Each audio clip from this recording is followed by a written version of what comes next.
di keluarga bapak tuh mistis, Tat. Berarti teror-teror mistis juga ada sering? Sering, Tat. Yang Mbak, aku pernah diliatin harimau di kamarnya Mbah. Saya juga mengetahui jimatnya Mbah tuh banyak. Ada tongkat ular.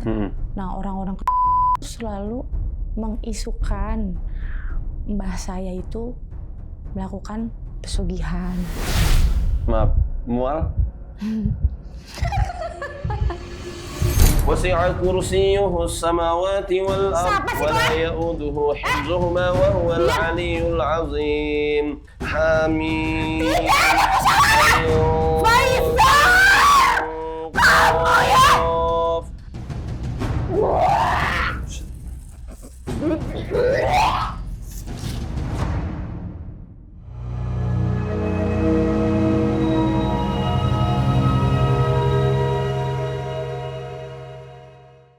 Assalamualaikum warahmatullahi wabarakatuh. Kembali lagi di segmen kisah kita. Ini segmen yang paling tua di channel Muhammad Faizal Official. Segmen yang kita akan mempersembahkan kisah-kisah penuh hikmah, buku dari saudara-saudari kita yang kita mungkin nggak mendapatkan buku-buku tersebut, pelajaran-pelajaran tersebut pada jurnal-jurnal atau mungkin buku pelajaran baik di sekolah maupun perkuliahan. Karena pengalaman hidup kadang lebih kompleks, sifatnya dinamis dan tidak statis gitu ya. Nah, kali ini kita akan berbincang-bincang bersama narasum kita yang dia punya pengalaman dari kecil. Dari kecil ya, Mbak ya? Yeah. Kena gangguan ya? Iya. Iya. Jadi sebangsa indigo bisa dibilang ya. Kayak indigo gitu kan, sering mimpi, sering lihat sosok makhluk gitu kan. Kalau lihat langsung sih enggak, tapi cerita-cerita dari saudara di keluarga kayak gitu. Dan gangguan yang dirasakan beliau, narsum kita, itu membuat gejala lain.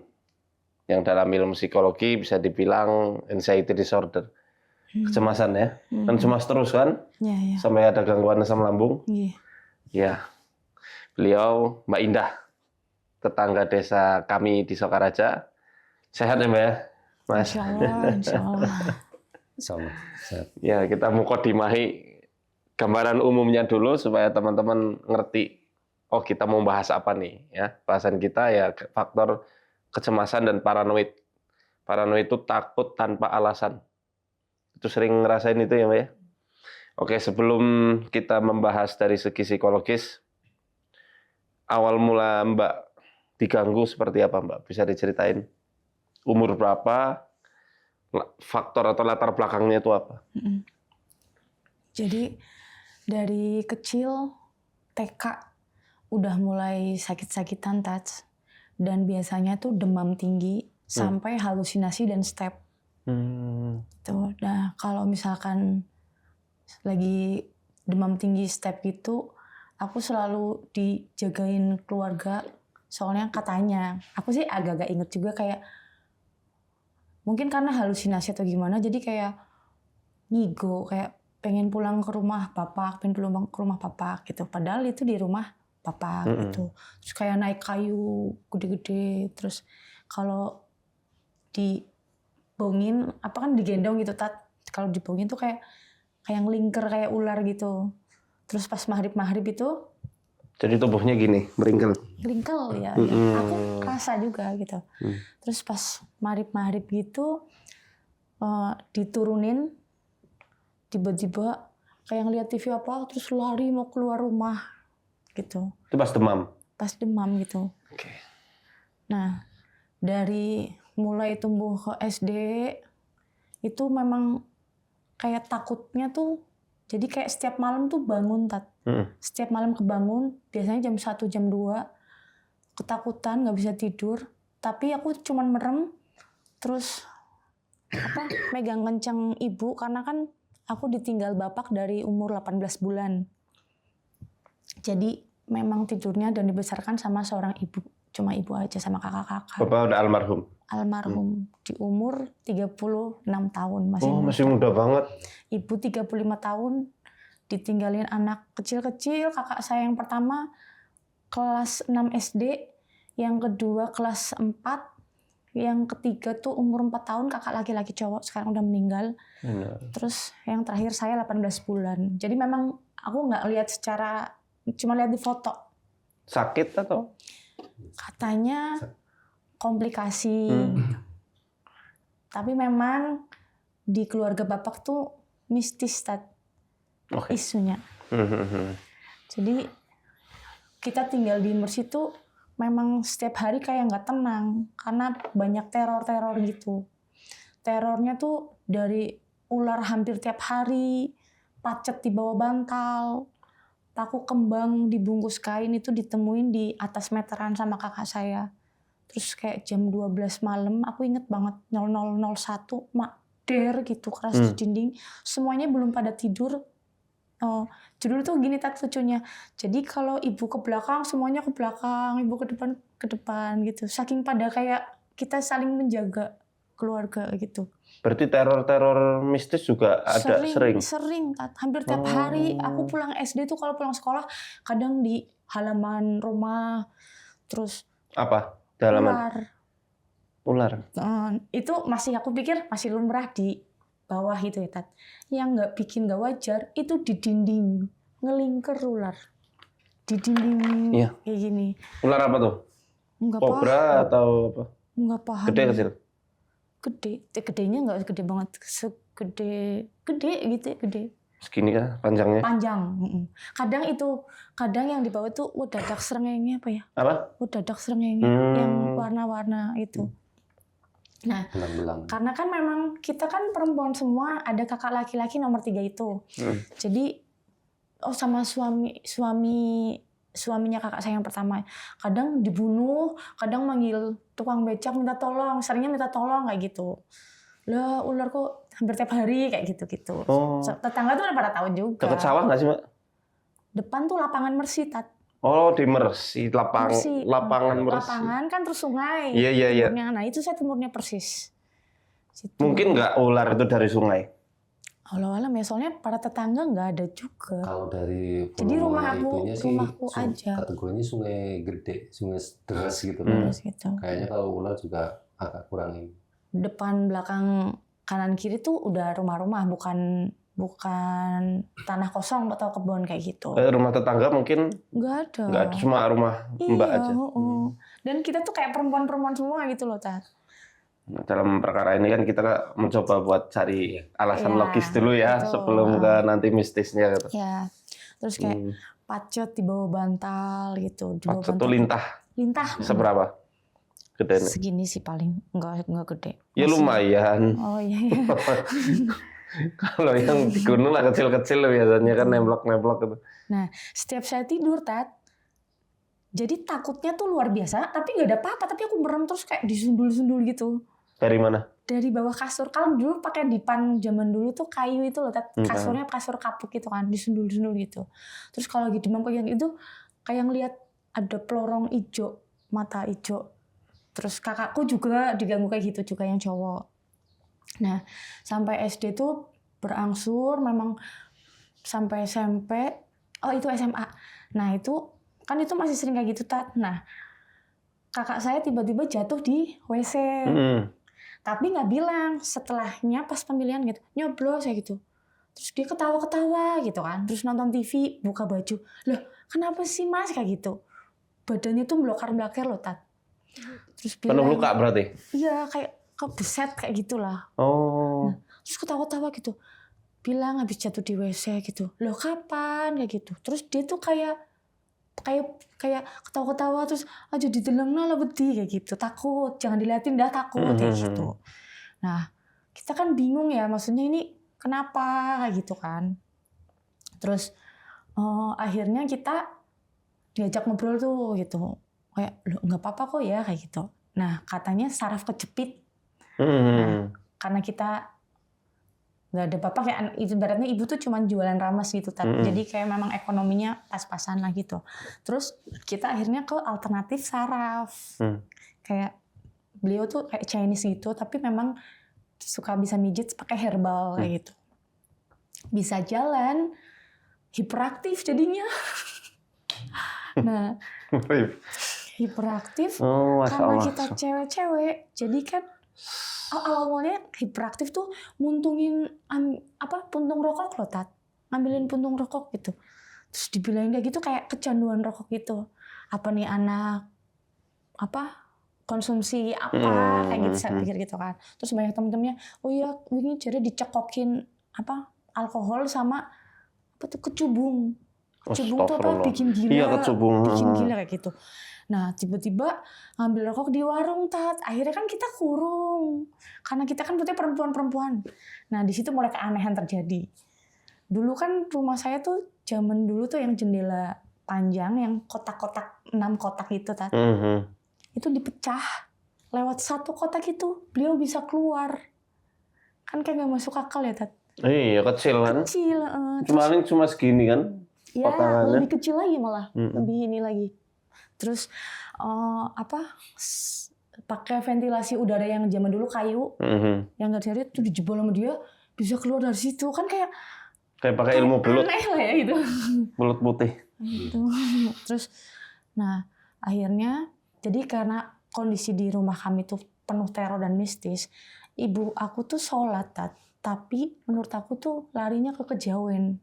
Kayak mutih, ngasrep. Ada puasa, ngasrep. Gitu. Apa tujuannya, sorry?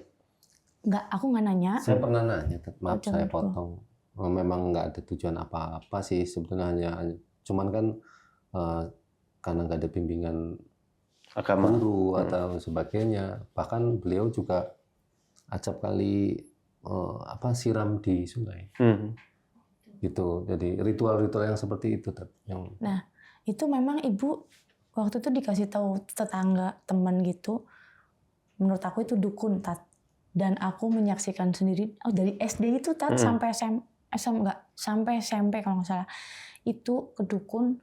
Jadi aku kayak suruh minum air bunga buat basuh muka kayak gitu. Cuman memang di situ tuh tetangga, kan bersih tuh tetangganya ya, Tat. Nah, orang-orang selalu mengisukan mbah saya itu melakukan pesugihan. Astagfirullah.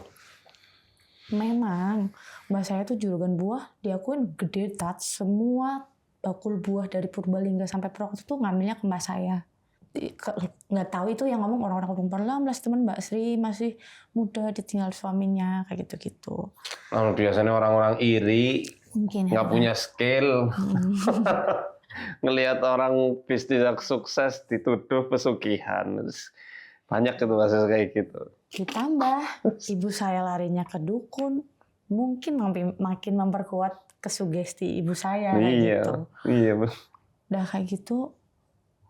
Nah, kan memang karena ibu udah tersugesti dari dukun itu, mungkin ditambah qadarullah kakak saya kejadian kayak gitu.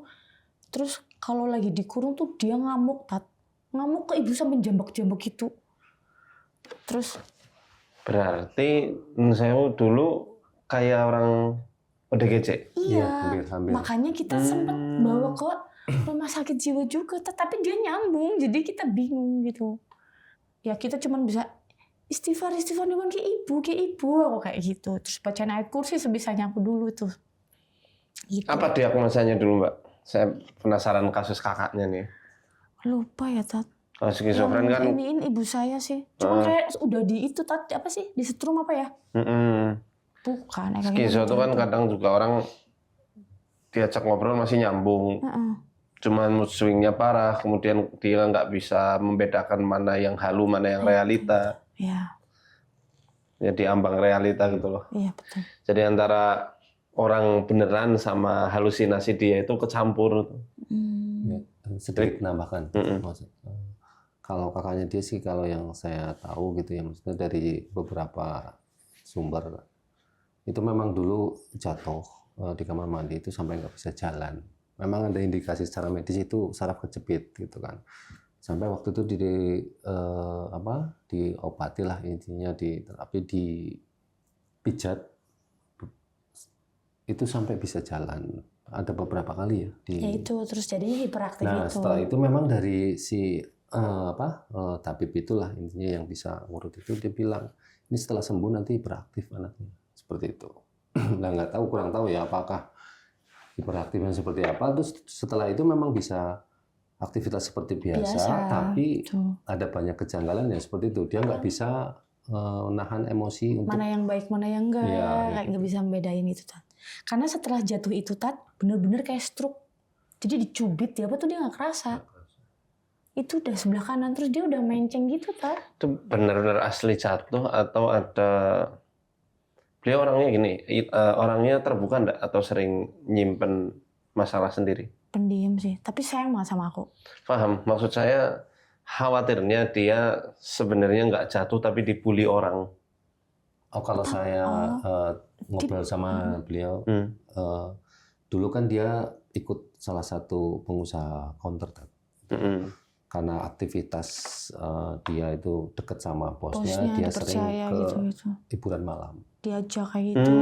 Artinya di situ ada banyak kegiatan yang mungkin kaitannya sama alkohol, sama itu. Mungkin gitu. Sampai akhirnya dia ada di komunitas yang orang-orang senang kayak gitulah, kayak gitu. Maksudnya dekat dengan hiburan malam ya konsumsi alkohol dan sebagainya. Akhirnya kan mungkin karena dia juga orangnya nggak enakan, ada satu kejadian dia sering dicekokin. Iya, sama bos. Iya, Karena memang anaknya gitu. dulu saya tanya-tanya ke saudara-saudara yang lain, baik anak. Manutan. Iya. Anak manutan tuh rawan dibully. Alim juga, maksudnya dia ya sholat, dia ngaji gitu. Tapi setelah dia lulus sekolah, dia ikut bekerja itu berubah memang secara. Poin yang saya tangkap itu sebenarnya tadi itu yang mesti dicurigai. Nek jatuh nggak mungkin badannya rawas-rawes itu loh. Katanya tadi kan kayak luka besar, jadi bawa ember, terus jatuh, brek, dia bilangnya gitu. Iya, orang makbrek kan otomatis saraf. Mestinya nggak ada. Oh iya ya. Iya. Itu mungkin itu Tat karena temboknya dijebol WC pintunya. Keberat kali. Mungkin keberat. Ya bisa jadi ya. Ya Allah alam itu cuma nggak tahu. Soalnya sampai separah itu ya. Ya Allah alhamdulillah wafat juga kan? Udah wafat ya. Perjalanannya dia ngobatin dia juga sampai ke dukun berkedok kiai itu Tat. Jadi suruh bacain Al-Fatihah 5.000 atau 6.000 itu. Waktu itu dibawa ke Wonosobo. Jadi ibu kayak disuruh temennya kayak pengen ini ya dicoba kayak gitu. Nah di situ Ustadz kiai yang berkedok itu ke aku tiba-tiba ngomong gini, mbaknya harus dibuka auratnya juga. Aurat? Aura. Oh, corongan buka aurat. Dibuka auranya kayak gitu. Terus soalnya terus kayak suruh nikah duluan gitu loh Tat. Kalau enggak nanti di pernikahan pertama mbaknya gagal. Terus saya nggak mau, saya langsung nolak nggak mau. Terus aku bilang ke ibu, orang bener ke ibu, aku bilang kayak gitu. Maksudnya gimana? Suruh nikah duluan? Suruh nikah kayak nggak tahu batin apa gimana secara. Nikah sama dia? Sama si ini Enggak Walid sih. ini? Enggak, kayak dinikahan secara apa tadi sih? Iya, secara batin ya. Kayak gitu, sama? Enggak ngomong, cuman suruh nikah. Ini sama gitu. orang itu mestinya, sama si Walid. Padahal di situ saya nggak berinteraksi, maksudnya nggak komunikasi gitu. Tiba-tiba kayak gitu nyamperin terus ngomong kayak gitu ke saya. Nah itu cabul kayak gitu. Nauzubillah min dzalik ya. Oke, kita kembali ke gangguannya Mbak. Tadi secara garis besar udah jelas bahwa ternyata gangguannya ini bukan hanya dirasakan sama Mbak Indah, tapi seluruh keluarga ya. Nah, jadi ibu itu pernah bilang kok kami kan ke anak-anaknya, Bapak dulu pernah dibawa ke Gunung Kawi. Jadi ada cerita ya Tat. Bener nggak itu tapi? Saya pas pulang dari Bandung tuh langsung konfirmasi ke Pak D yang tangan kanannya Mbah itu. Ke Gunung Kawi, di situ ada kolam ikan. Kolam ikan itu ada 3 ikan. Yang pertama mukanya bapak saya. Nah pulang dari Bandung saya memutuskan pokoknya aku harus gali informasi kebenarannya. Aku pengen memastikan Mbah sama papaku tuh beneran apa hanya sekedar isu atau fitnah kayak gitu. Akhirnya saya pulang dari Bandung, saya pertama ke rumah om saya. Om saya bilangnya, Mbah nggak melakukan kayak gitu, enggak Mbah, kowe wong prihatin ini gitu. Akhirnya ke Pak D. Pak D ini termasuk dibilang orang kepercayaannya Mbah, tangan kanannya. Pak D itu bilang, "Bae kowe gak wong prihatin, temenan Kang, dari mana ke mana tuh jalan," katanya gitu. Terus bae kowe tuh wong biasa gitu. Terus udah cerita tentang Mbah kayak gitu, terus aku bilang, "Nek memang Mbah tidak melakukan sesuatu yang menyimpang, Pade ngerti nang omahe Mbah gue horor," aku bilang.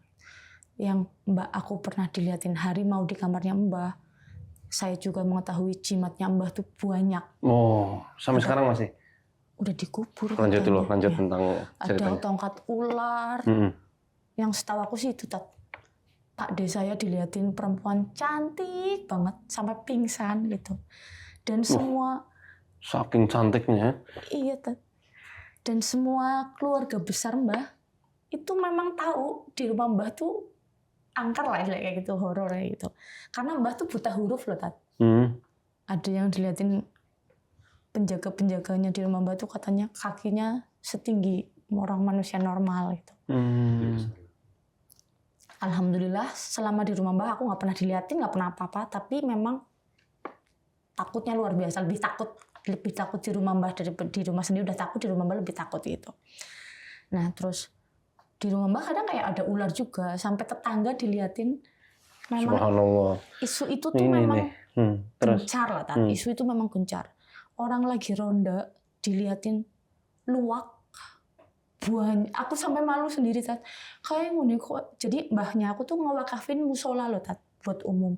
Terus kayak ngene mbah aku tadi luwak akeh banget gitu. Saya nggak bisa jawab apa-apa, nggak tahu kayak gitu. Luwak ya? Iya, yang mbah aku melihara luwak ya kayak gitu.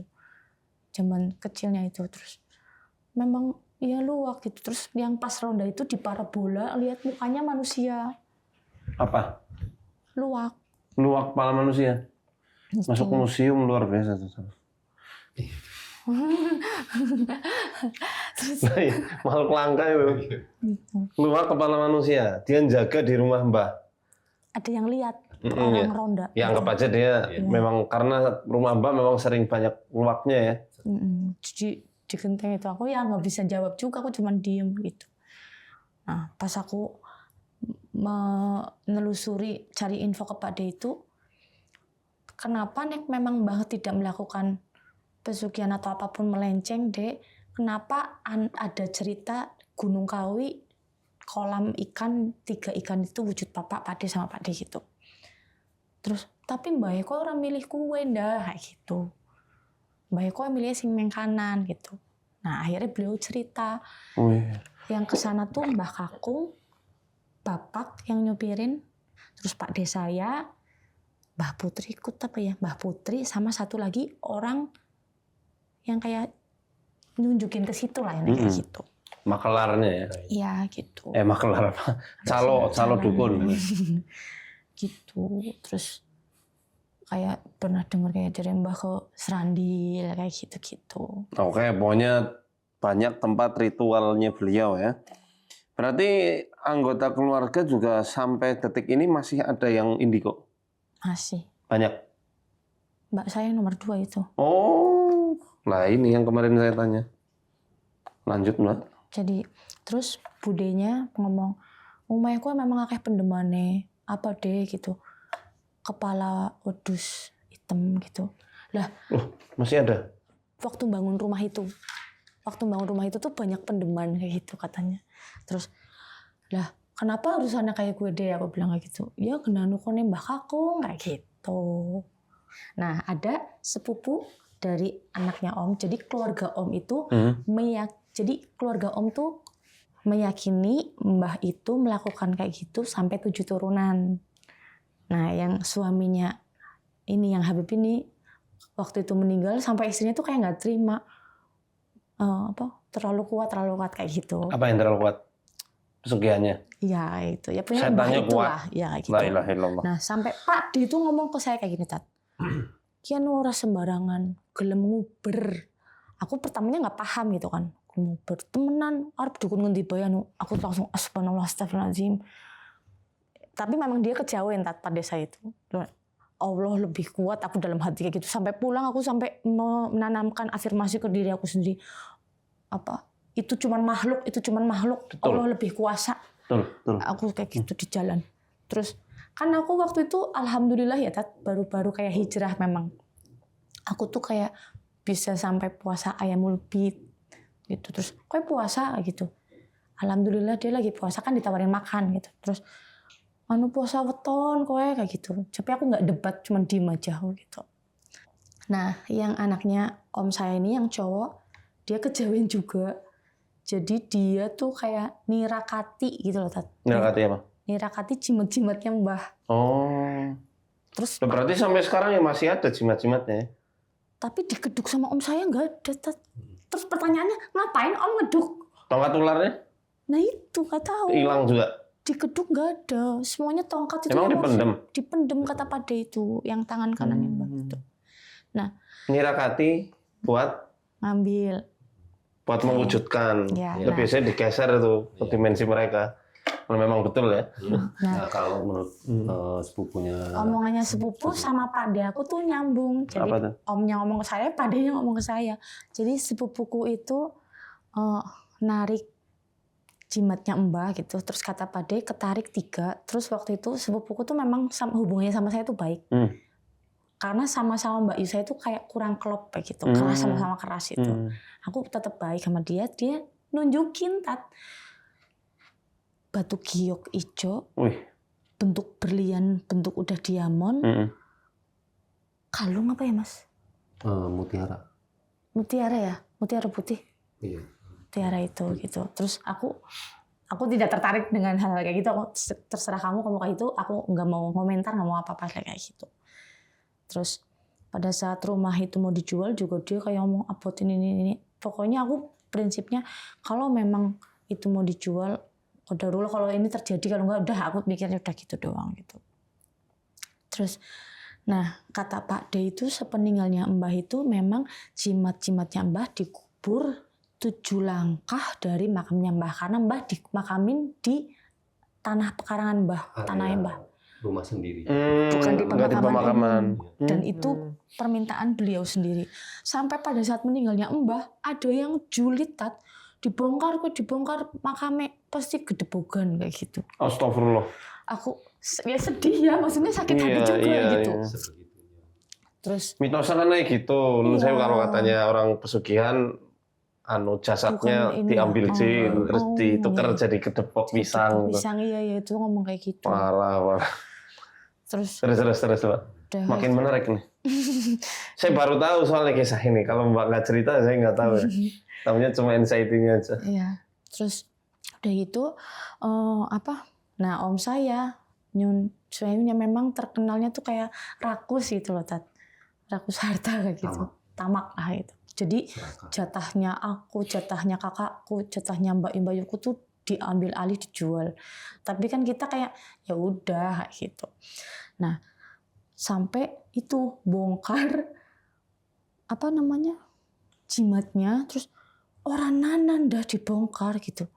Terus aku ya cuma diem karena memang nggak tahu apa-apa lah istilahnya kayak gitu. Waktu itu memang paling kecil lah itu. Yang paling dekat sama kakakku tuh mbak saya nomor 2. Omku tuh nggak tahu meyakini apa, jadi di rumah Mbah itu dibongkar-bongkarin loh, kayak lagi nyari harta karun lah istilahnya gitu. Terus nemu peti apa gitu ya Mas ya, inget nggak ngomong sama sepupu ya gitu berapa. Nah qadarullah tiba-tiba menantunya om saya itu meninggal. Terus Pak D saya ngomong, istrinya ngomong orang kuat kayak gitu, mental gitu. Nah pas om saya meninggal, Pak D saya ngomong ke saya lagi, nggak tahu ngomongnya tuh ke saya terus gitu Tat. Ngomong ke saya lagi, kok sering dimimpini gitu. Iya nesih Dek, wong indah bener sih dimimpini nang omah mersi terus karena nang omah Mbah gitu. Tapi cuman indah tok aku bilang kayak gitu. Terus ora papa kue bae, mbah aku kena sayang karo kowe kayak gitu. Tapi memang dari setelah rumah saya yang dijual itu Tat yang di Mersi, saya pindah tuh yang dimimpiin masih di situ tuh cuman aku doang gitu yang saya cerita. Itu rumah bapak atau rumah Mbah? Rumah bapak. Rumah bapak ya. Jadi yang dijual tuh rumah bapak dulu. Terus 2011 itu Tat. 2011 itu dijual, terus masih dimimpiinnya tuh benar-benar di rumah itu. Kadang benar-benar kayak dikejar-kejar sama yang aku bilang banyak laki-laki. Wujudnya manusia, tapi saya meyakini itu tuh prajurit-prajurit di mimpi itu loh, Tat. Nah, wujudnya itu prajurit, pakai baju prajurit atau enggak biasa? Pakai, aku lupa ya, Tat. Pokoknya kayak manusia biasa gitu, tapi laki-laki semuanya. Terus meyakini itu kayak prajurit, kayak suruhan, kayak mau nangkep aku gitu loh, Tat. Oh, kayak penyamaran gitu ya, berarti gitu. kayak intel ya. Nah, terus nah di situ aku kayak bisa terbang, punya kekuatan, terus aku ngelindungin keluarga aku, dibilangin jangan balik ke rumah ini, aku bilang kayak gitu. Terus kadang kondisinya ibu pas sehat, kadang ibu yang udah nggak berdaya karena ibu main stroke, Tat, gitu. Oke, saya nanya dulu Mbak, ada nggak sosok yang dianggap sebagai pos jinnya ya? Maksudnya pemimpin dari jin yang diajak bekerja sama. Di mimpi itu? Yang diajak kerja sama keluarga. Kan mitosnya gitu. Ini kan kita lagi bahas mitos keluarga nih. Katanya Mbah dulu melakukan ritual dikawi gitu ya. Nah, ada nggak mungkin di mimpinya Mbak Indah atau di keluarganya Mbak Indah yang pernah didatangi sosok, misal Glorong, Buto Ijo. Buto Ijo, siapa ya? Aku lupa. Buto Ijo, Tat. Ada ya. Nah, dia datanginya dalam kondisi sadar atau tidur? Kalau mbakku memang indigo, maksudnya bisa ngelihat, memang sering diliatin juga. Jadi setiap malam Jumat kamarnya tuh wangi banget, dingin gitu. Tapi dia nggak takut gitu. Tiap malam Jumat apa? Setiap malam Jumat aja. Nggak terbatas kliwon apa? Enggak ya? Enggak. Terus, nah dia tuh tidur di depan TV kayak terlentang gitu loh, Tat. Terus kayak keteknya digini, kayak gitu, kayak dibangunin gitu. Dikelitikin. Iya, kayak dibangunin. Terus dia kayak posisi bangun tidur kan nggak langsung melek ya, Tat. Nah itu katanya rambut segini, kayak kun-kun gitu. Mbak Kun gitu. Mbak Kun-kun. Kuntilanak. Terus Wowo. Nggak, kalau itu bukan pimpinannya. Biasanya kan ada yang jadi template masyarakat kita yang namanya pesugihan tuh ya identik dengan Glorong. Iya itu, Tat. Kadang sosok kayak monyet, Buto Ijo, apalagi ya. Banyak sih ya, kayak gitu tergantung tempat pesugihannya di mana. Kuda kadang-kadang juga bulus. Enggak, kalau kuda enggak. Jadi di rumah aku memang yang setiap hari ular itu. Di rumah Mbah kadang ular ada juga, Tat, gitu. Terus sampai intinya dia nggak pernah ada interaksi lah ya. Maksud saya ada yang pernah ngobrol nggak ini sama sosok? Enggak ya. Cuman padeku itu memang menurut aku dia tuh kalau diajak ngobrol tanyanya tuh nggak jawab, kayak nggak berani jujur, tapi ngasih clue gitu loh, Tat. Itu. Terus dan budenya juga tahu gitu. Orang dia sendiri aja kalau di rumah Mbah takut gitu. So, kalau lagi pas masak kayak gitu. Clue apa Mbak yang pernah dikasih Pak Ade? Itu. Ada penjaga di area wilayah di rumah. Tiang. Ada 4 penjaga. Satpam. Terus dengan satpam jin maksudnya. Sosok besar tinggi. Yang kakinya tinggi banget itu katanya. Oh, terus itu apa namanya, Tat? Gelemuber itu tadi bilang. Nah, Gelemuber mau ngejar. Iya, mau di. Jadi aku terus kayak teringat, aku cuma ngeliatin doang. Loh, kayak di mimpiku. Apa?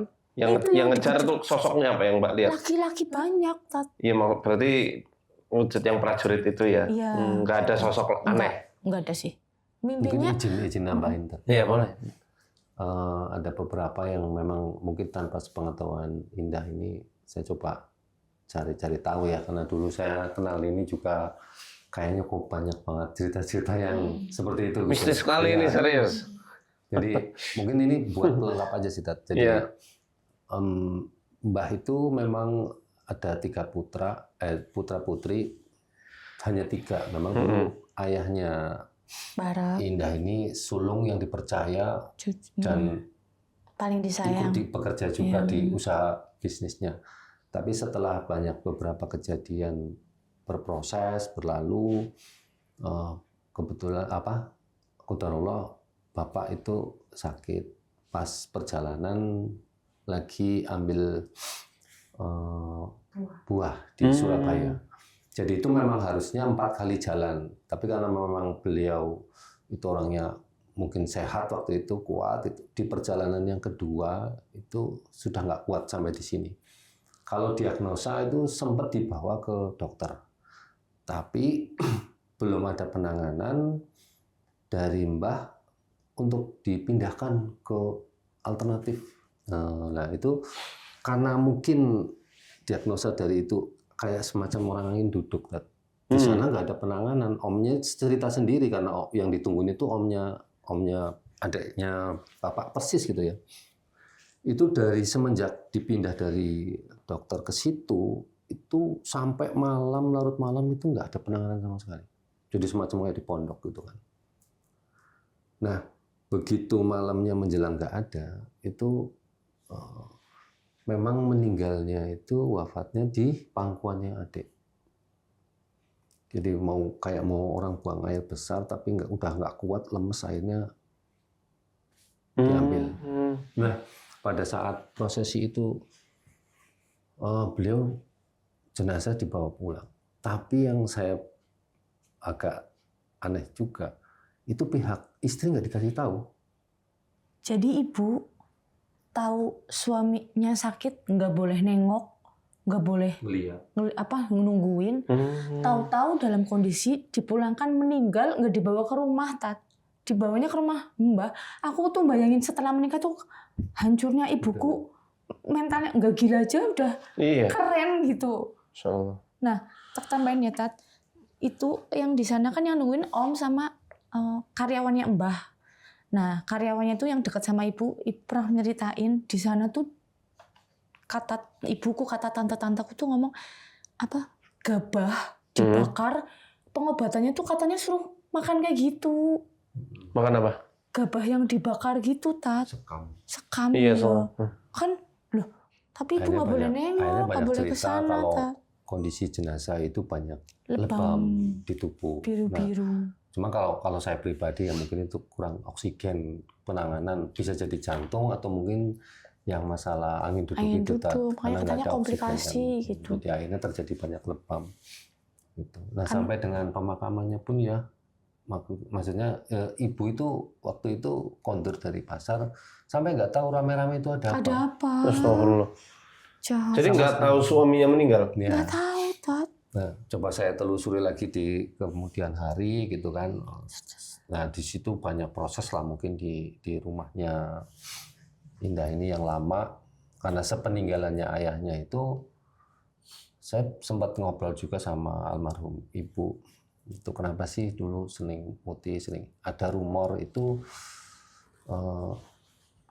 kakeknya ada punya rasa sama ibunya. Mungkin ya yang saya tangkap ibu melakukan itu bentuk protektif gitu. Kayak kedukun.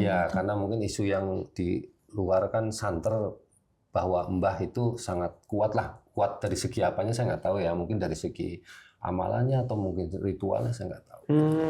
Jadi mungkin ada kaitannya. Tapi yang saya tahu ternyata ritual-ritual ibu pun itu juga ya bukan ke kiai, bukan ke ini, tapi ya orang yang hanya dikami tuakan gitu.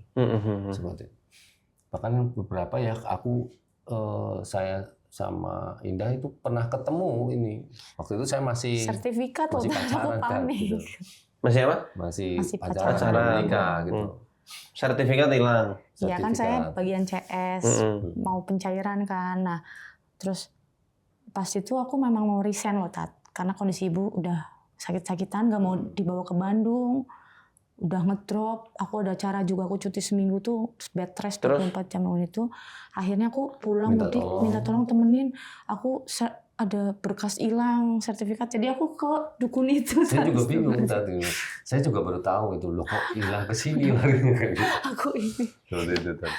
Benar, itu kan tadi ke dukun tuh. Iya. Terus gimana sertifikatnya? Ya ada jatuh. Ketemu, jadi saking banyaknya berkas mau pencairan ada 7 orang waktu itu. Saya taruh di laci, di berangkas nggak ada gitu. Taunya dia jatuh loh, jatuh ke lacinya tuh kolong meja kan jadinya. Lah ya dukunnya tahu. Nggak ngomong, cuma paling ketemu kayak gitu. biasa lah, paling ketemu kayak gitu. Gitu aja. Dan Allah menjadi selesai ya Allah, zaman jahiliyah. Nanti kan ketemu ambigu, selesai sih bisa ngomong gitu. Nah, iya. Betul.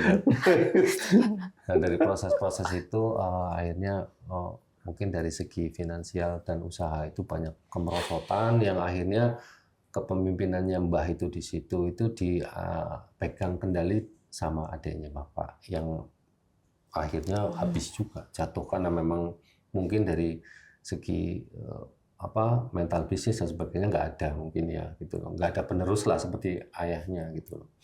Nah dari situ banyak kejadian-kejadian dari kemerosotannya itu mungkin setelah habis ya banyak yang berpikiran bahwa di situ ada gudang harta, artinya banyak harta-harta yang tanpa sepengetahuan mungkin anak cucu istri itu kakek itu punya banyak gitu loh. Simpanan punya kayak gitu. Banyak simpanan. Karena memang Mbah tuh buta huruf Tat. Jadi mbakku tuh bilang, lah kan ngitung duit semeja warnanya abang karo biru kabeh ndah kayak gitu.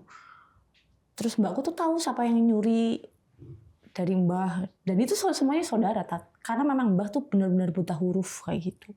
Memang lingkungan jadi banyak dibohongin gitu. Keluarga, nah, kenapa saya sampai dari Bandung memutuskan untuk pengen cari info, yaitu dari yang tadinya Mbah aku tuh bener-bener Kaya raya. banyak, betul-betul masa iya bener, aku kadang dalam hati masih suka kayak gitu. Tapi masa jayanya Mbak tahu nggak? Tahu, ya, masih kecil, cuman yang bener-bener ngerasain tuh mbakku. Yang pertama sama yang kedua. Nah dari situ gini, dari sepeninggalannya ayahnya, terus meninggal juga Mbah gitu kan, akhirnya sekarang yang megang itu dulu ya waktu itu ya itu adiknya Papa. Nah akhirnya saya pernah cerita, beliau pernah cerita, sekarang udah meninggal sih, udah almarhum, pernah cerita bahwa nggak tahu itikadnya apa, beliau itu memanggil orang-orang pintar ke rumah Mbah untuk mungkin menggali sesuatu yang mau dicari gitu kan.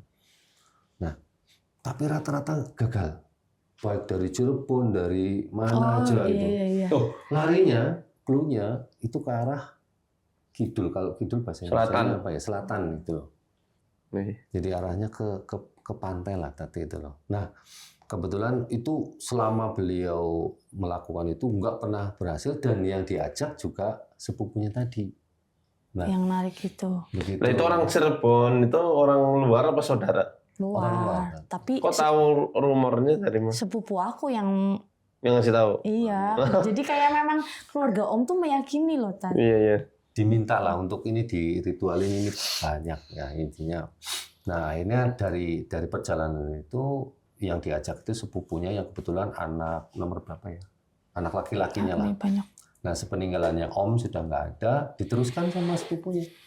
Dilakukan ritual itu sampai beberapa kali, arahnya juga ke arah sana. Selatan gitu. Nah. Australia. Ini nembus Australia kan. Sydney. Cilacap masih terlalu dekat. Jadi nambahin ya Tat, pada saat meninggalnya Om itu, Pak Ade tuh langsung ngomong, Om Eko kayak orang kuat. Aku nggak nanya, nggak selalu ngajak ngobrol aku Tat. Om Eko kayak orang kuat, kena gelem nguber kayak gitu. Mengkos jalan mending bulik. Ini adalah astagfirullahaladzim aku gitu. Jadi bulik atau tante dikejar sama jinnya? Menurutnya Pak Adeku. Tapi benar nggak? Ada kejadian nggak? Enggak, malah ibuku duluan yang nggak ada.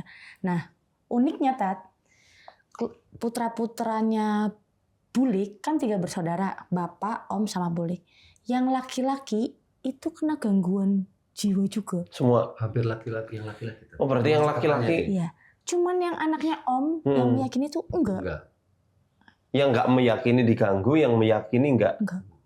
Oh iya. Dan itu laki-laki. Jadi makanya aku kayak. Lah ibu nggak meyakini berarti? Ibu meyakini. Cuman kalau ibu nggak tahu meyakini itu. Cuman kayak dengar-dengar kayak itu akhirnya kan ke dukun. Kalau Om, keluarga Om tuh benar-benar kayak 7 turunan diambil, 7 turunan rezeki ini diambil kayak gitu. Diambil dulu lah kayak gitu. Tapi mengarahnya sih semuanya dari ritualnya Om atau mungkin aktivitasnya Om dengan sepupunya dia, ya ada sosok perempuan gitu, yang jadi pimpinannya. Ya entah itu yang tadi Ustadz sampaikan Siapa ini Lorong. atau siapa gitu. Arahnya ke situ sih. Entah Enggak, itu yang ngomong itu dayang-dayangnya, siapa? entah itu bentuk prajurit. Sebenarnya kalau mau di Lo jin biasa kan bisa. Nah, dari proses-proses itu akhirnya mungkin dari segi ibu memilih untuk pindah dari Mersi ke Batam. Nah, sejak pindah, Tat, aura mistis kayak ini tuh hilang. Lebih tenang, lebih apa. Nah, yang diganggu cuman mimpi doang aku doang kayak gitu. Dari mbakku tuh nggak pernah ada gitu. Kadang mimpinya di rumah Mersi, di rumah Papak. Kadang di rumah Mbah di Mersi itu kayak gitu. Mbak sering nengok rumah Mersi nggak? Enggak, Takut atau? udah dijual. Oh, udah dijual. Iya, Jadi udah dijual. rumah Bapak udah dijual, rumah Mbak udah dijual. Sampai saya pernah gini, Tat. Jadi saya ada teman itu, ya awalnya sih saya tahu lah dia teman itu tahu hal-hal yang kayak gitu. Indigo lah ya. Indigo boleh dibilang kayak gitu, indigo. Akhirnya saya iseng coba, waktu itu rumah Mbah belum sempat terjual karena belum banyak kesepakatan ya, belum terjadi kesepakatan untuk masalah mufakatnya itu. Nah akhirnya saya iseng-iseng tuh tanya, coba ini ada apanya? Ini mau dijual nih rumah, nah, saya bilang gitu kan, saya pancing gitu. Terus dia bilang sempat lihat fotonya, terus dia sempat menjamin mata sebentar, tarik nafas, terus dia bilang, aku nggak boleh ngomong, nggak boleh ikut-ikutan. Oh, dia diancam sama penghuni rumah. Suruh siapa gitu kan? Perempuan dari arah kidul selatan. Wah, nggak berani bilang gitu. Nah saya pikir dia ketemu di mana, kan bisa arahnya kok sama gitu loh. Tapi nggak pernah dengar informasi sedikit pun tentang rumah itu. Nggak pernah, Tat. Itu saya baru cerita.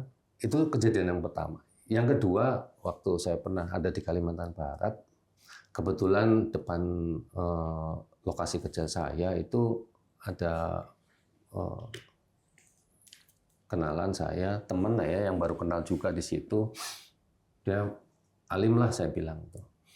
Karena sering ngobrol, hanya tanpa sengaja saya cerita ya sedikit curhat.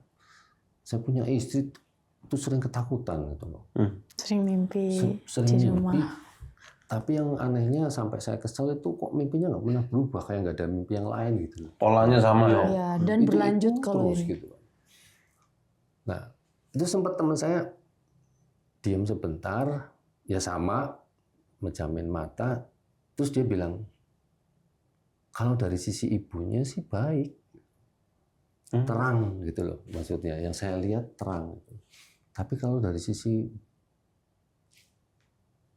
ayahnya itu kayak ada kabut tapi tebel gitu loh, kayak semacam kabut gitu. Terus saya minta diterusin, Tat. Terusnya gimana? Janganlah nanti malah jadi fitnah. Dia nggak mau. Udah itu sampai itu aja. Jadi ada beberapa itu kok pola ke arah keluarga ayahnya itu hampir sama gitu. Tapi dari narasumber yang dicari tahu itu nggak pernah ada yang sampai cerita sampai tuntas. Nggak tahu apakah sama takutnya gitu. Terus masalah kejadian sepupunya dia, orang-orang yang dianggap mungkin orang-orang dari makhluk itu ya, yang itu kebanyakan itu sama bentuknya. Tinggi besar, perempuan, tinggi mual? besar, perempuan gitu. Maaf, mual? Astagfirullahaladzim. Oke, lanjut Mas. Ya. Nggak apa-apa, lanjut. Nah, itu Terusin ya sama dari beberapa cerita yang saya tangkap dari potongan-potongan cerita itu arahnya memang ke sana gitu. Tapi memang belum ada yang mungkin ada beberapa termasuk mungkin orang dekatnya Mbah dulu itu mungkin ada satu perjanjian bahwa kamu nggak usah banyak cerita tapi silakan dikasih tahu gitu kan. Ada beberapa yang mungkin takut, ada beberapa yang mungkin memberanikan diri kayak sepupunya, kayak omnya gitu loh. Tapi ya nggak pernah berhasil. Tapi dari proses-proses itu tadi, cerita-cerita mereka yang mereka jumpai selama proses itu ya hampir sama polanya gitu. Ya, tinggi besar, banyak kayak semacam kayak punggawa, danyang dan sebagainya. Pokoknya ada kayak semacam cerita. Pola-pola kerajaan kan seperti itu, banyak pengikut lah, banyak. Kalau sepupuku yang dari ibu yang indigo juga kayak mbakku itu, dia bilangnya ada singgasana. Nah di rumah mbak itu yang buat sering mandi, kata sepupuku yang dari papa itu yang putranya om sering buat ritual. Ritual apa? Malam, mandi malam, apa nggak Mandi tahu. kembang. Mungkin itu. Nah, aneh ada cerita lucu Tat. Jadi kan Mbah Putri yang terakhir itu kan Mbah Tiri ya Tat. Punya keponakan yang ibaratnya direkrut buat bekerja di pasar kayak dagang gitu. Nah, selalu yang dari keluarganya Mbah Putri itu malah diganggu di rumah Mbah. Tidur, diangkat-angkat kakinya. Ala lagi, tolongi kayak gitu. Terus yang cowok juga diganggu gitu. Saya mau nanya boleh? Boleh. Sekarang kan rumah Mbak udah dijual. Ya. Rumah Bapak juga udah dijual. Sekarang penghuni sana ada gangguan nggak?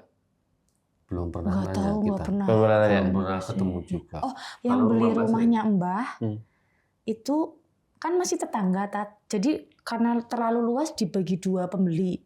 Yang satu itu, yang satunya tetangga juga itu ngomong kayak pas mau ditempatin tuh kayak dibersihin manggil kiai. Terus ada yang hitam, ada yang putih. Nah, yang putih itu kayak pakai sorban gitu ya, Mas. Tapi terus wujudnya apa, Mas? Apa sih, Mas? Waktu itu bilangnya keris ya? Keris kecil ya? Keris kecil kayak gitu, Tat. Katanya. Iya, kata dia. Gangguan-gangguan ya karyawan yang di situ, distributor sih itu. Rumah sempat kosong ada beberapa tahun. Iya. Ya, kan mestinya kalau misal di situ ada pusat titik energinya, gangguan itu nggak luntur, belum luntur ya, walaupun udah dibeli sama orang. Bahkan sepupunya dia waktu belum terjual itu sempat ada buka bisnis di situ, itu nggak berani di rumahnya itu, tapi di samping luarnya bekas ada deretan gudang itu. Jadi rumah itu tetap kosong, nggak ada yang berani di situ. Nah, sekarang nggak difungsikan berarti rumah? Nah, sekarang difungsikan setelah dijual itu untuk gudang. Begitu. Oh, gudang. Kalau gudang memang ada 2, Ada Tat. 2. Gudang sama rumah hunian. Rumahnya tuh kayak letter U rumah gitu. huniannya untuk kantoran kayaknya. Iya. Nah, rumah huniannya berarti aman ya, nggak ada atau belum tahu? Belum tahu juga. Ya itu Nggak terakhir pernah itu ngobrol. yang beli itu cerita tadi itu sempat kayak gitu ngambil doang kiai gitu. dibersihin gitu. Ada 2 sosok putih sama hitam gitu. Saya jadi tertarik pengen lihat langsung ke sana.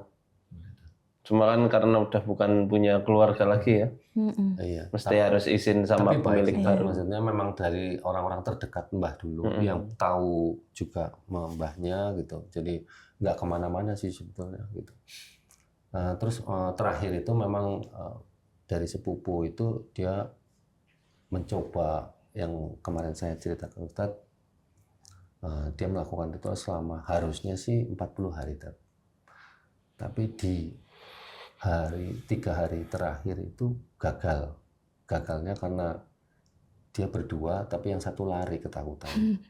Akhirnya yang ditemenin ikut lari. Tapi jauh sebelum itu mungkin Kenapa takutnya? Karena didatangi sosok atau? Iya, ada gangguan. Anginnya Jadi kenceng banget katanya. angin di situ itu besar sampai padahal ada pohon rindang ya, cuman pendek, itu udah diikat padahal. Dia pohon itu sampai nyentuh tanah katanya. Saking kencengnya gitu. Berarti terornya nyata ya, dia temennya lari, ada dia angin ikut itu. lari padahal dia yang lagi punya hajat. Tapi bukan pas lagi hujan badai, bukan. Enggak, dia lagi kayak ritual, kayak mau narik. Iya kan, Iya. Purwokerto belakangan ini lagi sering hujan besar. Oh, itu udah lama. Udah lama ya? Malam ya. Bukan pas hujan. Bukan. Kering itu, Malam ya, kering, Mas ya? kering. Jarang soalnya Purwokerto ada angin sebesar itu ya. Dan itu dilakukan dari selepas jam 12 sampai menjelang subuh. Gitu. Sampai pohonnya nekuk. Padahal itu saya tahu sendiri pohon itu udah diikat ke pagar, ada sebagian diikat ke tanah gitu kan. Nah, saya sempat tanya apa yang didapat waktu itu. Yaitu dia dihadapkan dengan satu kotak kecil warna coklat. Itu di situ ada 2 buah berlian, wujud berlian ya. Saya udah pegang itu, satu mutiara. Lihat, Masnya lihat. Saya pegang. Lihat, aku lihat juga, Tat. Mutiara. Mutiara dan berliannya itu udah bentuk diamond loh, Tat. Ya. Ya kayak Udah presisi gitu. Udah diamond kan. Oke, saya ada pertanyaan lagi. Dulu kan rumah Mbah katanya banyak luwaknya. Ketika udah dijual masih ada luwak nggak? Enggak ada. Kayaknya enggak. Sama sekali nggak ada. Itu pas luwak tuh pas bulan Ramadan malah Tat. Pas lagi taraweh itu. Itu komplek perkampungan kan? Perkampungan. Boleh nggak kapan-kapan kita menelusuri ke sana? Boleh, Tat. Bisa. Mungkin kalau itu udah punya orang lain ya, saya cuma pengen tahu daerahnya di Oh, mana. boleh. Ya di situ dari mitos-mitos itu semuanya itu santer. Nah, yang saya iniin dari semenjak saya menikah dengan Indah ini memang belum ada gangguan apapun. Cuman kesini-kesininya kok jadi tambah ini apa namanya? Ya itu tadi sering mimpi yang mimpinya itu aja. Apa tuh? Ya, itu Yang kayak di rumah dikejar-kejar itu. di rumah itu lagi, di rumah itu lagi. Anehnya ya Tat. Jadi memang kayak dikejar-kejar tuh di daerah Mersi gitu. Ya barangkali ada mimpi lain yang belum diceritain. Kuburan. Oh ya, polanya sama. Oke. Ini gangguan dari Mbak Indah. Saya yakin ya, kisahnya itu belum selesai sampai di sini. Panjang ya, mungkin kita ada part berikutnya aja. Karena waktunya terbatas dan kita pengen rukyah juga habis ini. Tapi saya simpulkan dari gangguannya, ini yang paling dominan ya antara sihir sama jinasab. Gitu. Sama elemen yang paling utama itu justru tanah, Mbak. Karena Mbak sering mimpi terbang. Pasti jantung juga kayak mau copot rasanya, ya kan? Keseimbangan sering goyah. Tubuh sering sakit gak? Separuh sakitnya. Ini area sini. Bagian-bagian tertentu. Oh ya, Iya. kemarin Ustadz kan nanya kadang kayak panas nggak gitu. Kadang panas, tapi aku ngomong ke dia. Kadang sering panas juga ya. Ini bercampur. Cuma yang paling kuat nih ya jinasab. Sama sihir dari tadi hasil wawancara kita simpulkan gangguan spiritualnya ya dari ini. Mau tanya Tat. Dari jinasab. Berarti memang betul ada ikatan. Tanya Mbak, silakan. Waktu itu kan Ustadz pernah di kajian menjelaskan tentang sihir. Ada sihir internal dan eksternal. Ini internal. Nah, kan benar kata Bunda. Saya paham arah. Saya paham arah pertanyaannya. Ini internal. Iya, Tat. Bukan dilempar orang bukan. Ya karena masih keluarga sih. Ya kan? Betul. Kan masih ada sangkut pautnya tuh. Tidur terganggu sering juga. Usaha terhalang juga sering kan? Iya. Sering. Sampai sekarang ya, media sihir ada, berubah perangai, berubah sifat. Iya. Parah nggak? Kalau warnanya nggak pada saat emosi aja sih. Sama manusia ya. Pendiam. Anomali penyakit yang aneh ada? Nggak ada. Nggak ada ya? Mbak? Paling itu yang kayak sakit nanti kayak pindah gitu. Oh, pindah-pindah ya? Pindah. Oke, kita break sebentar. Nunggu adzan. Sesi ini kita akan langsung rukyah. Rukyah diagnostik untuk Mbak Indah ya. Nanti kita mau lihat masih ada reaksi atau enggak. Karena tadi saya lihat sempat ada reaksi kayak mau muntah ya. Iya. Jadi sebelum break tadi setelah break tadi mohon maaf kita sholat zuhur. Beliau muntah-muntah tuh pas sholat. Pas zikir ya. Iya. Pas lagi zikir, nanti kita coba cek ulang ya. Kita akan rukyah. Baik, bismillah saya bacain doa-doa dan ayat-ayatnya Mbak dengarkan. Syukur kalau bisa kendalikan diri. Ayat Quran bukan bikin kesurupan ya. Iya, Tapi bikin ketenangan. Insyaallah. Oke, kendalikan semaksimal mungkin, usahakan dengarkan. Iya. Dan jangan ikuti gerakan-gerakan di luar kendali Mbak. Oke? Iya. A'udzu billahi minasy syaithanir rajim. Bismillahirrahmanirrahim. Alhamdulillahi rabbil alamin. Ar-Rahmanir Rahim. Maliki yaumiddin. Iyyaka na'budu wa iyyaka nasta'in. Ihdinas siratal mustaqim. Siratal ladzina an'amta 'alaihim ghairil maghdubi 'alaihim waladdallin. أعوذ بالله من الشيطان الرجيم واتبعوا ما تتلو الشياطين على ملك سليمان وما كفر سليمان ولكن الشياطين كفروا يعلمون الناس السحر وما أنزل على الملكين ببابل هاروت وماروت وما يعلمان من أحد حتى يقولا إنما نحن فتنة فلا تكفر فيتعلمون منهما ما يفرقون به بين المرء وزوجه وما هم بضارين به من أحد إلا بإذن الله ويتعلمون ما يضرهم ولا ينفعهم ولقد علموا لمن اشتراه ما له في الآخرة من خلاق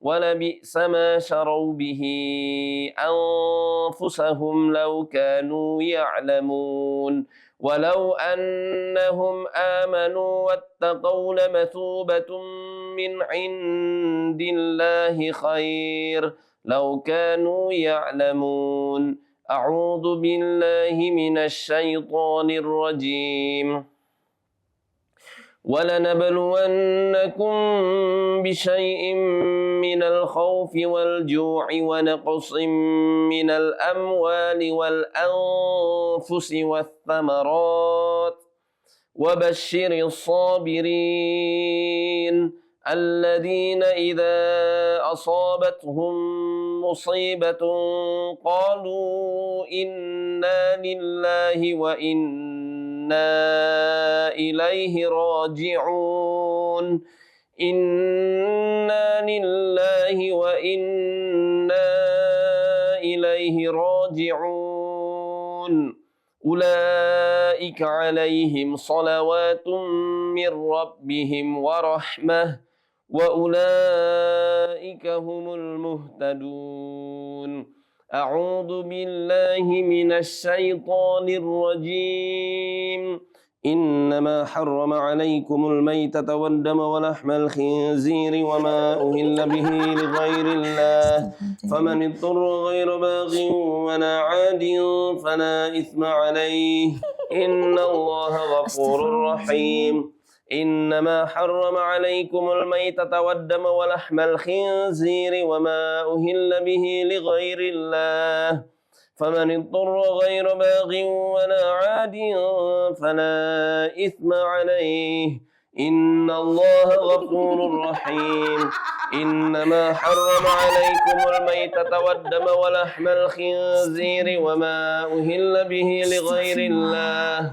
فمن اضطر غير باغ ولا عاد فلا إثم عليه إن الله غفور رحيم إنما حرم عليكم الميتة والدم ولحم الخنزير إنما حرم عليكم الميتة والدم ولحم الخنزير إنما حرم عليكم الميتة والدم ولحم الخنزير وما أهل به لغير الله فمن اضطر غير باغ ولا عاد فلا إثم عليه إن الله غفور رحيم أعوذ بالله من الشيطان الرجيم الله لا إله إلا هو الحي القيوم لا تأخذه سنة ولا نوم له ما في السماوات وما في الأرض من ذا الذي يشفع عنده إلا بإذنه يعلم ما بين أيديهم وما خلفهم ولا يحيطون بشيء من علمه إلا بما شاء وسع كرسيه السماوات والأرض ولا يؤوده حفظهما وهو العلي العظيم الله لا إله إلا هو الحي القيوم لا تأخذه سنة ولا نوم له ما في السماوات وما في الأرض من ذا الذي يشفع عنده إلا بإذنه يعلم ما بين أيديهم وما خلفهم ولا يحيطون بشيء من علمه إلا بما شاء وسع كرسيه السماوات والأرض ولا يؤوده حفظهما وهو العلي العظيم. الله لا إله إلا هو الحي القيوم لا تأخذه سنة ولا نوم له ما في السماوات وما في الأرض. من ذا الذي يشفع عنده إلا بإذنه يعلم ما بين أيديهم وما خلفهم ولا يحيطون بشيء من علمه إلا بما شاء وسع كرسيه السماوات والأرض ولا يؤوده حفظهما وهو العلي العظيم.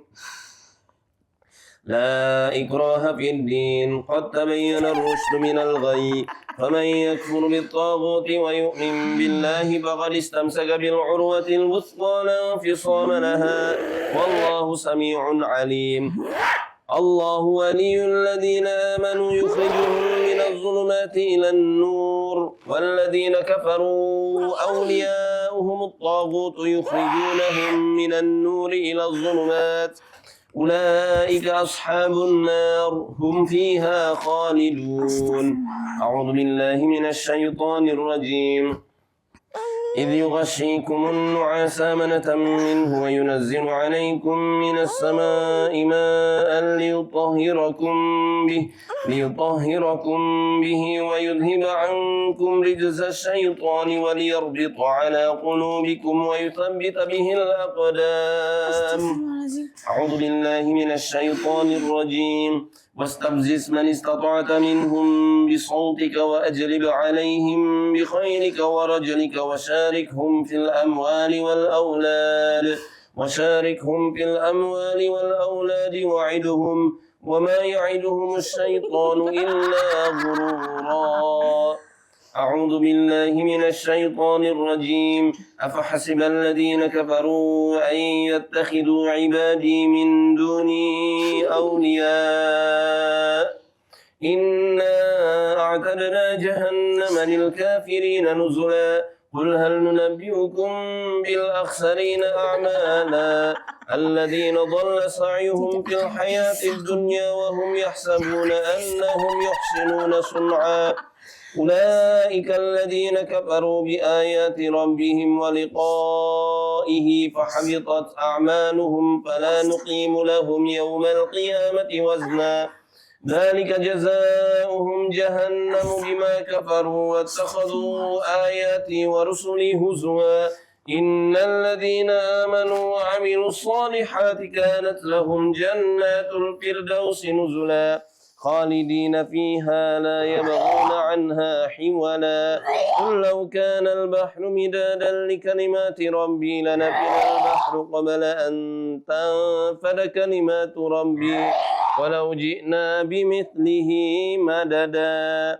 قل إنما أنا بشر مثلكم يوحى إلي أنما إلهكم إله واحد فمن كان يرجو لقاء ربه فليعمل عملا صالحا ولا يشرك بعبادة ربه أحدا.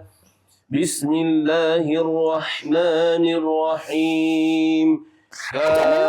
كافها يا عين صاد كافها يا عين صاد كافها يا عين صاد كافها يا عين صاد كافها يا عين صاد كافها يا عين صاد كافها يا عين صاد كافها يا عين صاد كافها يا عين صاد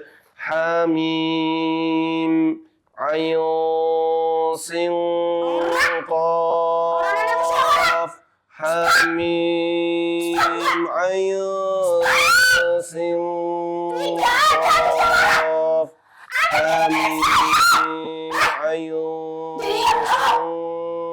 qaf ha mim ain sin qaf ha mim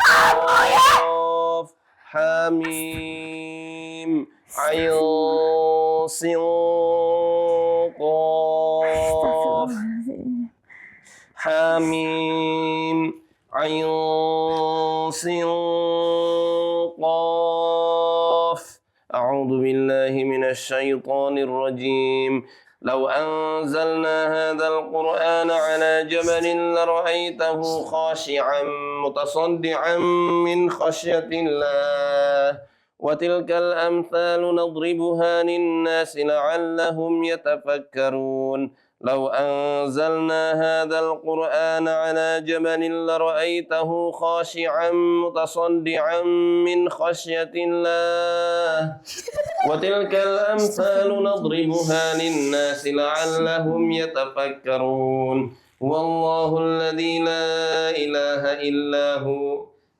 عالم الغيب والشهادة والرحمن الرحيم والله الذي لا إله إلا هو الملك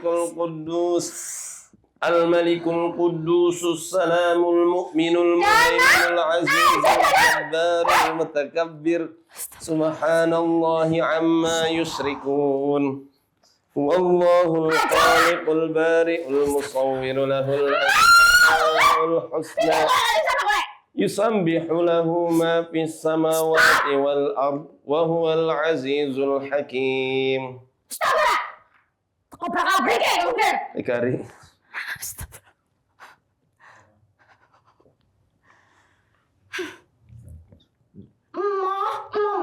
Mas, aku ini istrimu. Iya tahu. Mas. Gak mau.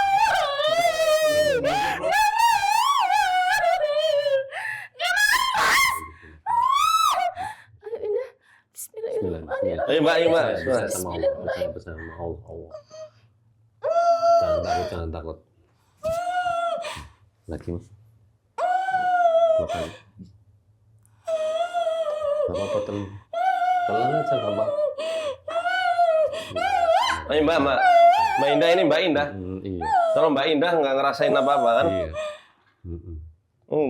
Senang biasa itu, senang kurma ayo. Alhamdulillah. Bismillah. Bismillahirrahmanirrahim. Siji maneng.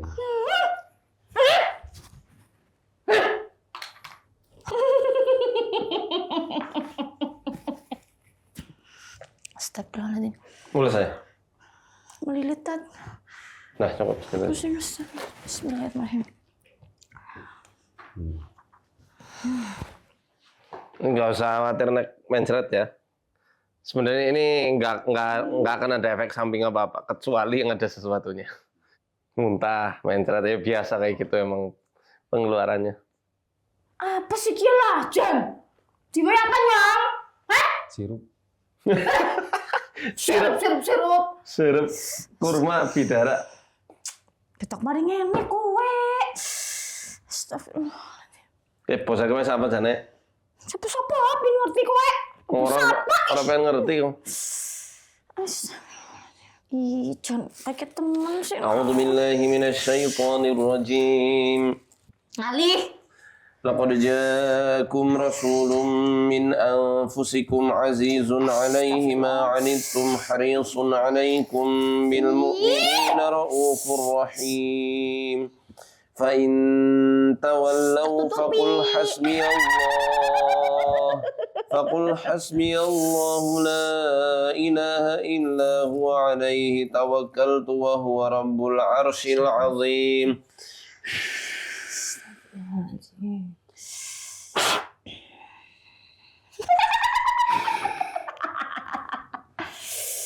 Bismillahirrahmanirrahim. Baca Al-Kafirun Mbak Indah. Qul ya ayyuhal kafirun la a'budu ma ta'budun wa la antum 'abiduna ma a'budu wa la ana 'abidum ma 'abadtum ولا أنتم عابدون ما أعبد lakum dinukum waliyadin. Bismillahirrahmanirrahim. Ikuti lagi. Qul huwallahu ahad. Allahus samad. Lam yalid wa lam yulad wa lam yakul lahu kufuwan ahad. Bismillahirrahmanirrahim. Qul a'udzu birabbil falaq min syarri ma khalaq wa min syarri ghasiqin idza waqab wa min syarri naffatsati fil 'uqad wa min syarri hasidin idza hasad.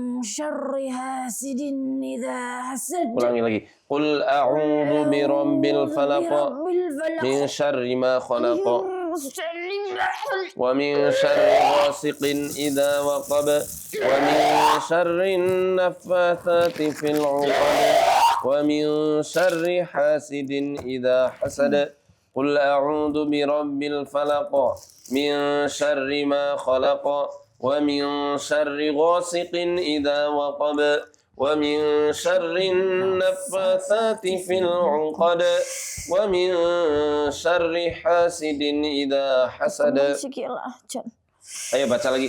Qul a'udzu birabbil falaq min syarri ma khalaq wa min syarri ghasiqin idza waqab wa min syarri naffatsati fil 'uqad wa min syarri hasidin idza hasad. Qul a'udzu birabbil falaq min syarri ma khalaq wa min syarri ghasiqin idza waqab wa min syarri naffatsati fil 'uqad wa min syarri hasidin idza hasad. Qul a'udzu birabbil falaq min syarri ma khalaq wa min syarri ghasiqin idza waqab wa min syarri naffatsati fil 'uqad wa min syarri hasidin idza hasad. Qul a'udzu birabbil falaq min syarri ma khalaq wa min syarri ghasiqin idza waqab wa min syarri naffatsati fil 'uqad wa min syarri hasidin idza hasad. Allahu Akbar. Astagfirullahaladzim. Kresek, Mas.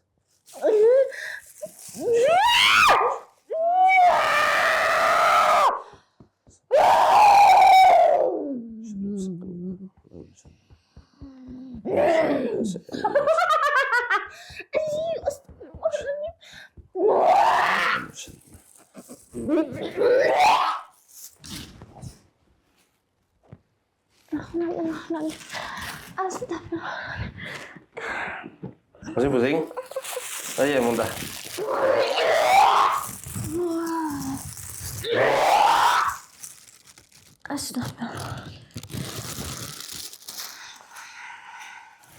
Ternyata ada beberapa ya. Berubah-berubah ya tadi. Iya, ini kan kemarin nggak ada ya. Iya, Waktu nggak ada, rukyah nggak ada. masal nggak pernah ada kayak gitu.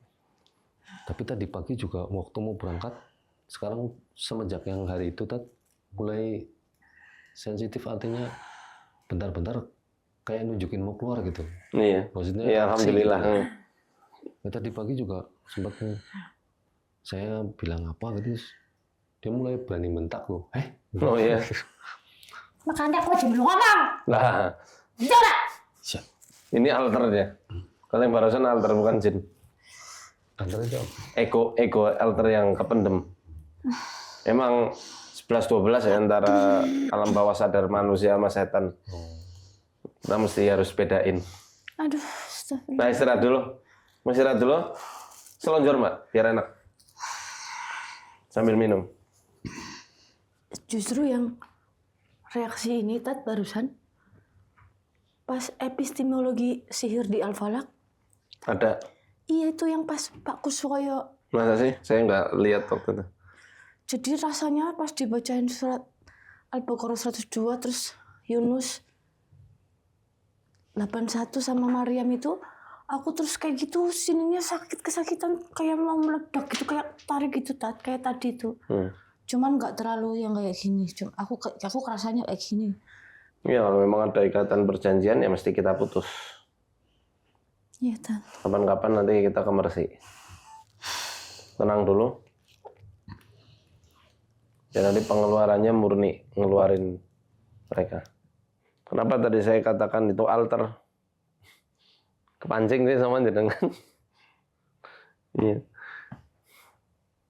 Emang yang namanya jin itu pasti main-mainnya di rasa takut, sedih, kecewanya manusia itu. Selalu di situ. Nah ini latihan sepanjang hidup, Mbak. Namanya latihan ego, latihan meredam ego, ya latihan seumur hidup.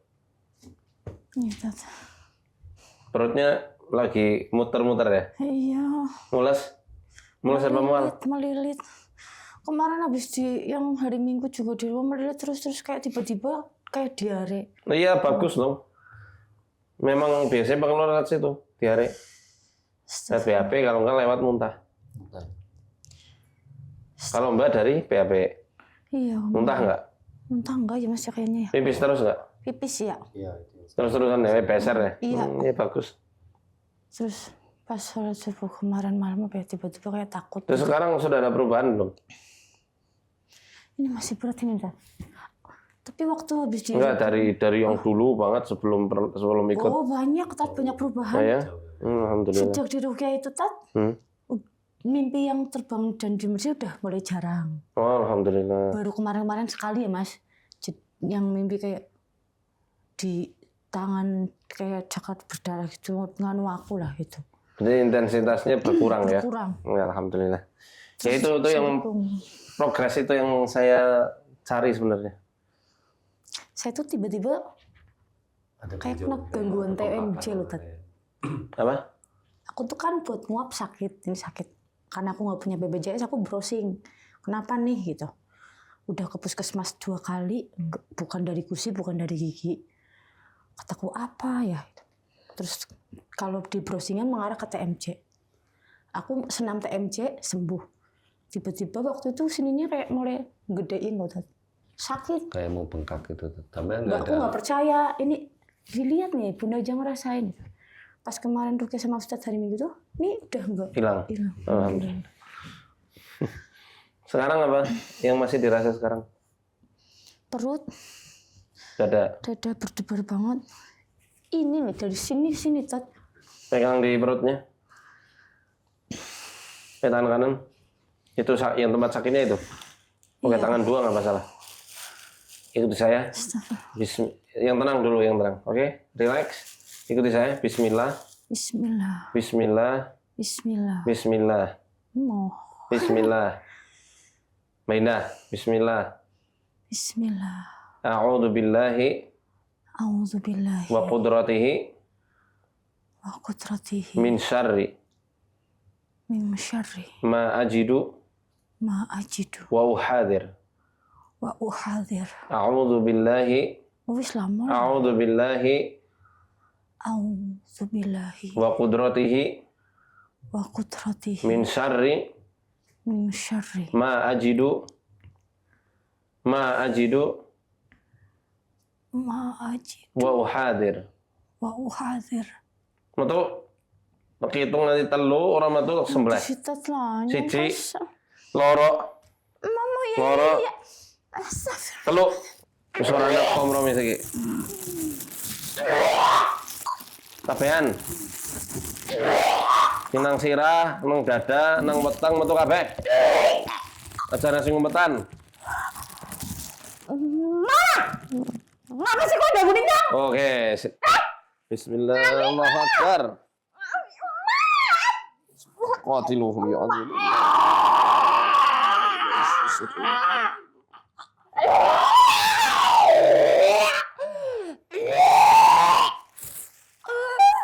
Copot entar saya.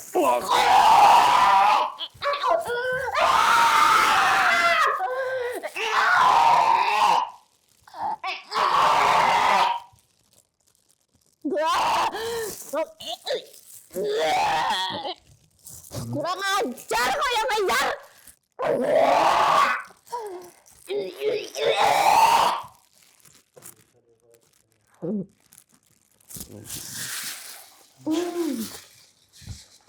Wis lah.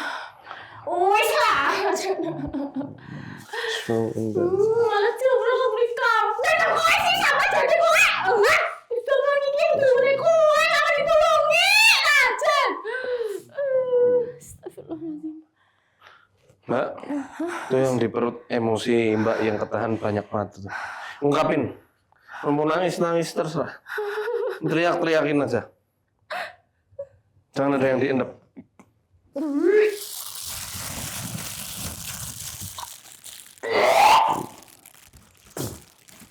Dia sembunyi di situ tuh. Unek-unek apa yang masih ada. Ngerti baik. Ngerti lah. Terus berisik kok. Peluk Mas. Banyak cepet. Cium. Sini.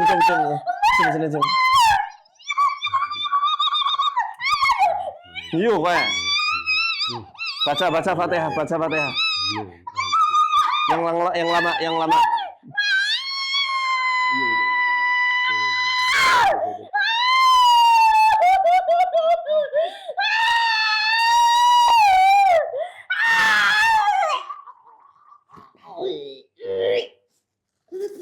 Ini baru kena ini. Duduk, Mbak.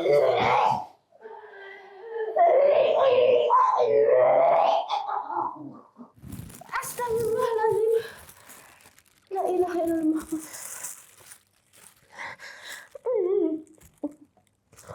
Tuh, perutnya pelong kan? Nah, ini mulai pengeluaran.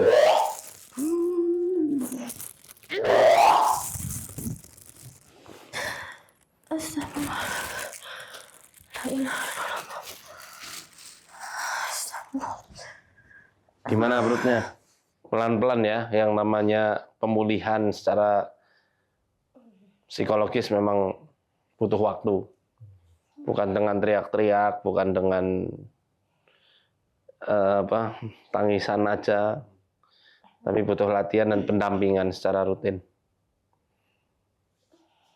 Ya, nggak ada setan yang kuat demi Allah, nggak ada satupun setan yang kuat. Yang namanya manusianya yang dalam kondisi lemah, makanya mereka kelihatan seakan kuat. Kondisi bahkan sedang rapuh, tapi hakikatnya kuat. Rapuh aja masih bisa bertahan, gitu loh, apalagi kuat. Ya Mbak? Ngantuk ya? Iya, kenapa habis duduknya ngantuk ya, Tat? Iya, tidur aja. Ini efek ketenangannya. Perutnya gimana? Mendingan, enteng. Udah hilang? Udah plong? Dah. Kepala? Tadi udah enteng, ini terakhir kok kayak naik ya, Tat? Apa yang naik? Ya bumbu kok. Ali lah. Ini Mbak, ini bukan jin.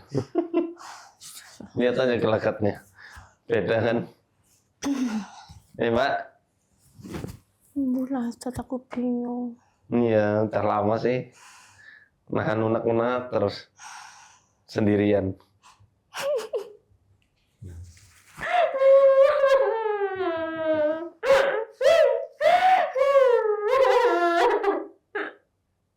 Nanti kapan-kapan curhat ya. Saya kasih terapi lain selain rukyah. Kita jadwalin lagi insya Allah. Oke Mbak? Iya, Tat, makasih sebelumnya. Maaf. Mbak, tangannya diginiin. Pukul keteknya sendiri. Ketiaknya dipukul sendiri.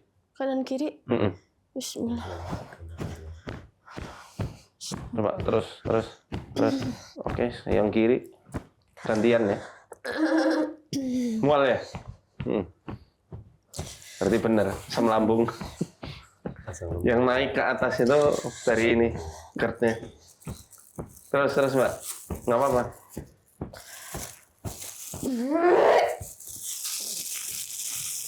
Kita ketuk-ketuk jalur limpatiknya.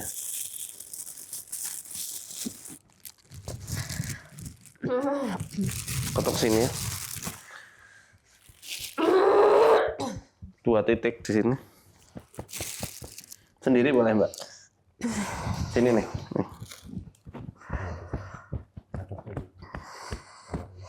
Enak banget kan? Sering sakit bener Iya, sih. diketuk-ketuk aja.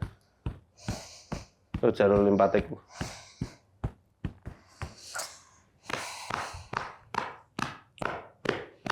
Terus tiap pagi itu sambil grounding boleh.